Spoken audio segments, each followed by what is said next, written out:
dalam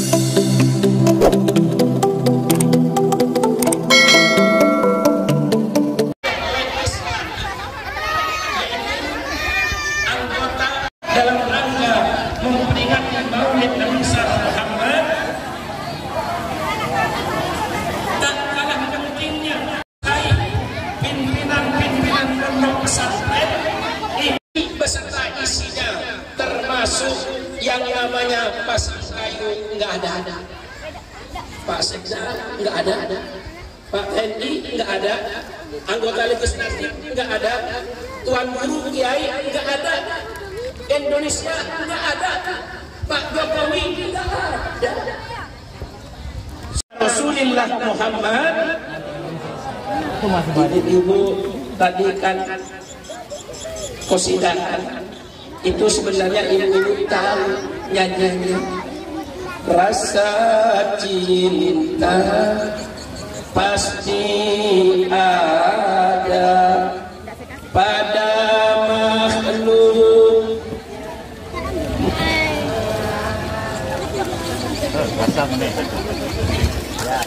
Terus ibu lombe nggak ada batasnya, nggak dicas tuh, makanya di mana-mana jadi atau bapak jadi apa namanya, ibu jadi yang ibu yang melahirkan bupati, yang melahirkan Pak Sekda, yang melahirkan camat, yang melahirkan kepala desa, yang melahirkan kiai, yang melahirkan tuan guru, yang melahirkan koruptor. Ayo, yang melahirkan maling, yang melahirkan copet, yang melahirkan rampok, yang melahirkan dongdot. Tahu dongdot? Cabai-cabian. Tahu cabai-cabian? Inilah yang menjadi pendidik pertama di dalam rumah tangganya. Sehingga kaulah wanita yang mulia, derajatmu 3 tingkat dibanding kau mengandung melahirkannya baginda Rasul, sehingga harkat dan martabat kaum ibu diangkat oleh baginda Rasulullah Muhammad. DPD RI utusan dari NTB, beliau pernah berkantor di Senayan dekat dengan rumah saya, dan kebetulan saya alhamdulillah dengan izin Allah sama istri tua, makanya tuan satu. Kalau kata almarhum Zainuddin Pak Sekda, istri itu cukup satu. Kata almarhum, kebetulan saya dekat dengan beliau, saya sejak main ke tempat beliau, bertemu di pengajian, selalu bercanda. Dan beliau mengatakan, Pak Kiai yang masih muda, istri itu cukup satu, Pak Kiai, tidak usah banyak-banyak. Satu di Lombok, satu di Pasang Kayu, satu di Jakarta, satu lagi di mana? Kok diem ibu? Kata beliau, mudah-mudahan ampuni dosa-dosanya beliau, amin, amin ya Rabbal. Bapak Ibu sekalian, dalam rangka kita kembali kepada apa yang diajarkan oleh baginda Rasul. Apa kata baginda Rasul? Qiwamud dunya bi arba'ati asya. Dunia ini akan tegak, kita akan hidup adil berkemakmuran, makmur berkeadilan, walaupun BBM naik, dengan 4 perkara. Ini disampaikan oleh baginda Rasulullah Muhammad sallallahu alaihi wasallam kepada kita umatnya. Apa yang pertama? Kalau kita kepingin hidup adil berkemakmuran, makmur berkeadilan, yang pertama adalah bi'ilmil ulama, yaitu dengan ilmunya para ulama. Ulama punya peran penting, Pak Bu, untuk mencerdaskan bangsa, untuk mencerdaskan masyarakat. Andil dalam perjuangan memerdekakan bangsa dan negara yang kita cintai. Alhamdulillah. Basicnya di mana? Tadi Pak Kemenang mengatakan basicnya adalah di pondok-pondok pesantren, termasuk di pondok pesantren Al-Hik, termasuk di pondok-pondok pesantren yang lain, termasuk yang pernah saya kunjungi kemarin, yaitu di pondok pesantren Nurul Jadid, dipimpin oleh saudara saya, satu bangsa, satu negara, bahkan satu tempat kelahiran dari Madura, yaitu Kiai Haji Zainullah Al-Abdu. Ulama punya peran penting. Kenapa? Laulal ulama lakana nasu kal bahar. Kalau seandainya di dunia ini tidak ada ulama, maka laksana kehidupan manusia persis seperti kehidupan binatang. Nggak kenal halal dan haram, nggak kenal mana yang perintah, mana yang larangan, nggak kenal mana yang halal dan mana yang haram, mana yang boleh, mana yang tidak boleh. Ulama berterbaran di mana-mana, nggak pernah kenal lelah, bahkan berdakwah pagi, sore, siang, malam. Masih banyak, mohon maaf, manusia-manusia yang durjana, manusia-manusia yang ingkar kepada Allah Subhanahu wa Ta'ala. Kadang mengaku dirinya beragama Islam, tapi perilakunya jauh dari nilai-nilai Islam. Na'udzubillahi min ilmunya para ulama. Pondok pesantren merupakan benteng bagi kita. Apalagi pondok pesantren ini dikelola dengan beralirkan Ahlus Sunnah wal Jamaah yang akan menuntun kita nanti masuk ke dalam surganya Allah Subhanahu wa Ta'ala. Itu yang pertama. Yang kedua, kita akan hidup adil berkemakmuran, makmur berkeadilan. Yang kedua adalah wabi adlil umara, adilnya para pemimpin. Jabatan amanah dari Allah yang harus dijaga. Jabatan pemberian Allah yang harus dilaksanakan dengan baik, harus adil.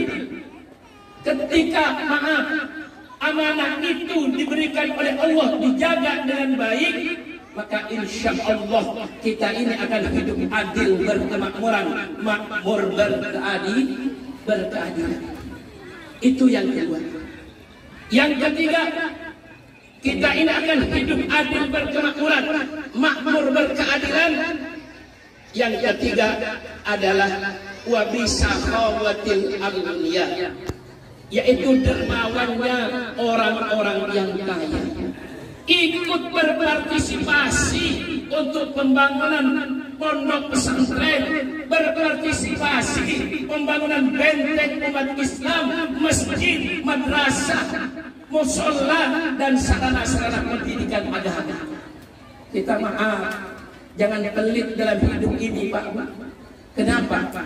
Karena harta benda yang Allah berikan kepada kita bukan mutlak milik kita, tapi ada hak orang lain yang harus kita sampaikan kepada mereka, termasuk pembangunan pondok besar. Betapa besarnya pahala orang yang bersedekah berinfak. Bahkan dalam Al-Quran Allah nyatakan, khudh min amwalihim shadaqatan tutahhiruhum wa tuzakkihim. Ambillah dari hartamu itu sebagai sedekah, sebagai pemberian infak untuk pembangunan masjid, pondok pesantren, madrasah, sarana pendidikan agama. Kalau kita ambil dari harta benda kita, tutahhiruhum, satu, bikin suci kepada harta benda kita. Yang kedua, wa tuzakkihim biha, Allah bikin kaya kepada orang yang berinfak, bersedekah. Alhamdulillah. Maaf, saya tanya, sudah berinfak belum? Sudah bersedekah belum? Untuk pembangunan pondok pesantren. Buat duit, Bu? Bapak buat duit? Ayo keluarkan. Ini pondok pesantren butuh uluran tangan dari kita. Lihat masjidnya lagi dibangun. Ini Bapak Nabi sampaikan, man bana masjidan, barang siapa yang membangun masjid di dunia ini, banallahu lahu baitan fil jannah, Nanti Allah akan membangunkan sebuah istana yang indah, yang mewah di dalam surganya Allah Subhanahu wa taala. Keluarkan. Kalau enggak bawa duit, cincin boleh. Enggak bawa cincin, gelang boleh. Enggak bawa gelang, kalung juga boleh. Enggak bawa kalung, anting juga boleh. Enggak bawa semuanya, kasih dengan tas-tasnya. Mau berinfak, mau bersedekah. Ayo ini sorban saya untuk masjid ini. Tolong panitia. Ayo. Salatullah salamullah ala taha rasulillah. Salatullah salamullah ala yasin habibillah.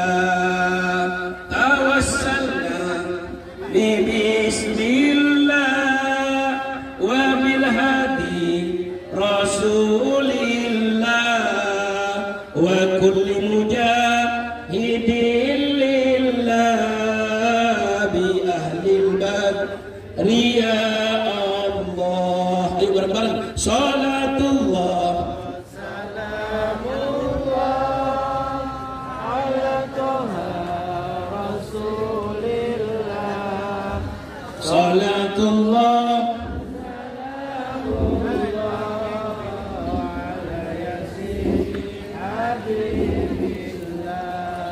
tawassalna bismillah wa bil hadi rasulillah.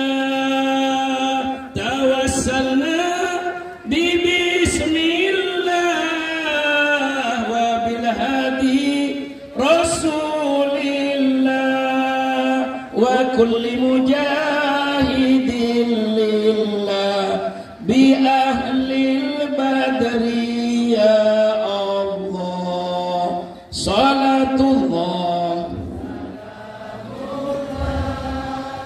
ala taha salatullah salamullah ala yasin ilahi sallimil ummah minal afati wan nikama. Ilahi sallimil ummah minal afati wan nikama wa min hammi wa min ummah bi ahlil badri ya Allah. Salatullah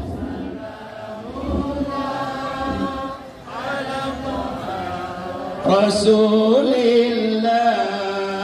Salatullah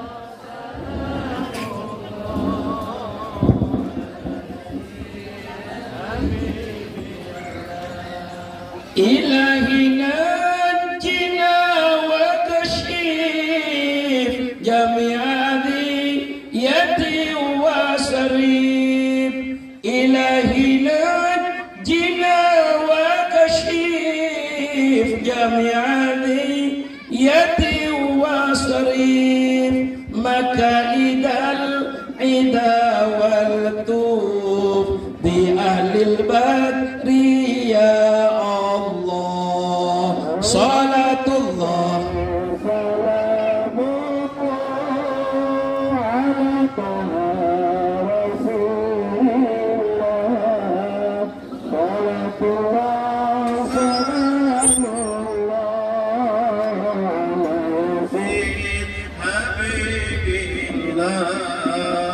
ilahi ighfir wa akrimna binaili matalibin minna.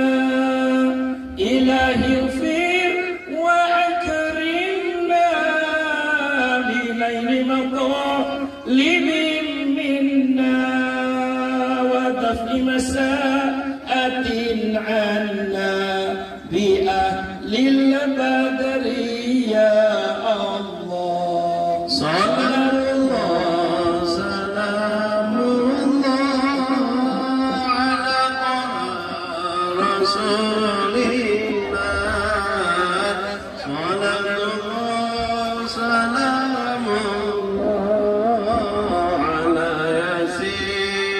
Habibillah ala yasin Habibillah. Alhamdulillah. Terima kasih Bapak Ibu.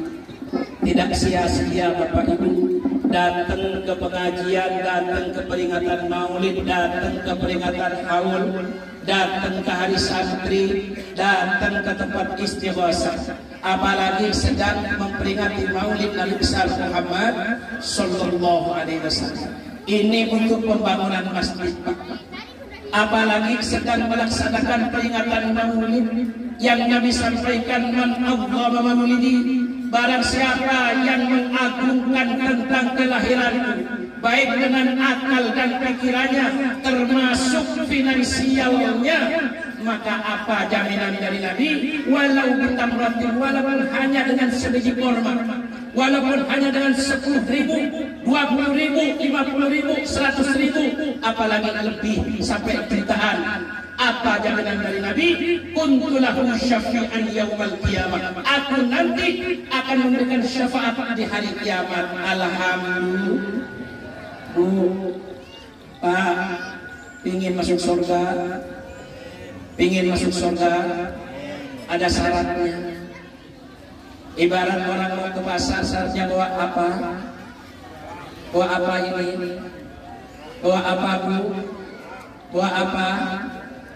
Ternyata bukan di Jakarta doang Ustaz, ibu-ibu yang mata duitan, di Sulawesi juga mata duitan. Saya bilang ini apa? Beritahu jempol dengan telunjuk, saya gesek kok jadi duit. Ternyata yang namanya ibu-ibu nggak di mana, mata duit. Yang laki-laki mata kerang, ya sama-sama. Cuman aneh bin ajaib, ibu-ibunya mau dikeranjangin. Jangan mau dikeranjangin Bu. Kalau ibu bapak ingin masuk surga, syaratnya cuma satu. Pengen tahu? Mati.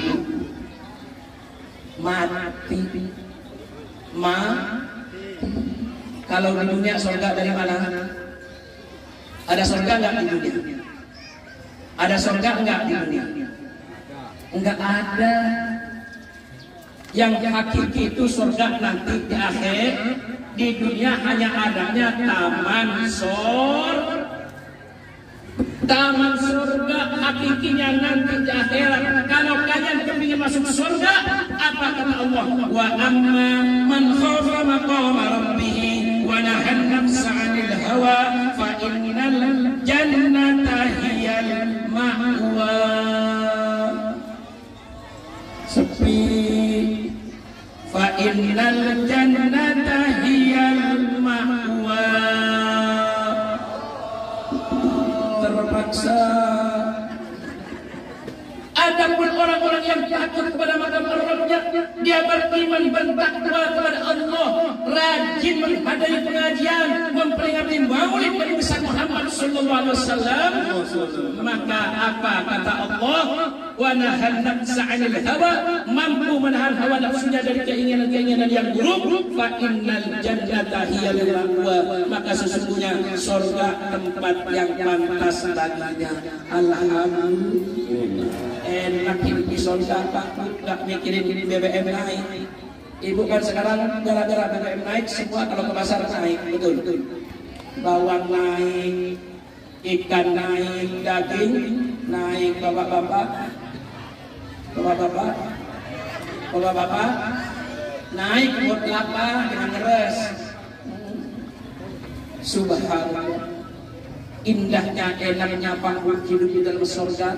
Allah gambarkan dalam Al-Quran, inna ashabal jannatil yawma fi syughulin fakihun. Orang yang masuk ke dalam surga setiap saat, setiap detiknya disibukkan oleh Allah dengan kesenangan dan kesenangan. Alhamdulillah. Hum wa azwajuhum fi wilalin 'alal araiki muttaqin. Mereka suami-suami dan istri-istrinya yang masuk ke dalam surga bersenang-senang di atas tempat-tempat tidur yang disediakan oleh Allah. Sekarang kita tidur di atas spring break. Sakit enaknya tuh, nggak bangun-bangun. tapi spring bed yang ada di dunia tidak ada apa-apanya dibandingkan dengan spring bed yang ada di dalam surganya Allah Subhanahu. Bahkan zuyyinal jannah bil hur wal qusur.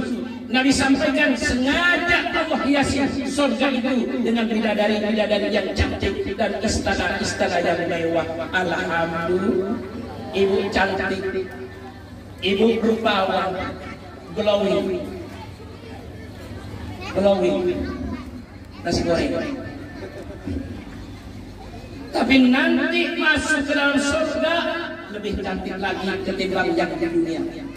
Yang sudah tua, sepuh, menolak, keriput, sudah ompong, jalan sudah tidak stabil, bongkok, masuk ke dalam surga balik lagi 33 tahun. Alhamdulillah, saking cantiknya bidadari itu kalau minum air yang masuk ke mulut, ke tenggorokan, ke dalam perut transparan kelihatan, kalah iklan kadang sari. Gak percaya nanti ibu-ibu pulang dari ngaji, dari peringatan Maulid, minum beri ngaca. Insya Allah bukan. Subhanallah. Inilah gambaran surganya Allah Subhanahu wa ta'ala. Bahkan lahum fiha fakihatun wa lahum ma yad'un. Bagi mereka yang berada di dalam surga selalu tersedia buah-buahan apa saja yang diinginkan. Di sini ada buah, alhamdulillah, ada semangka. Aneh lagi bulan Maulid, pisang, pohon pisang berbuah telur. Ini adanya cuma di Sulawesi. Ya kalau di tempat beliau di Jawa Barat, di Sukabumi, termasuk di Jakarta nggak ada.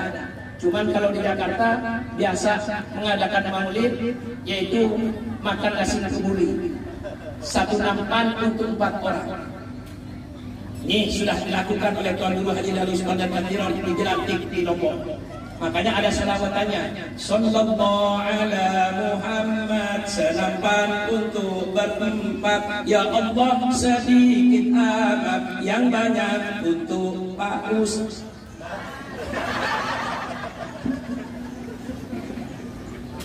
Itu kalau di Jakarta masih tak.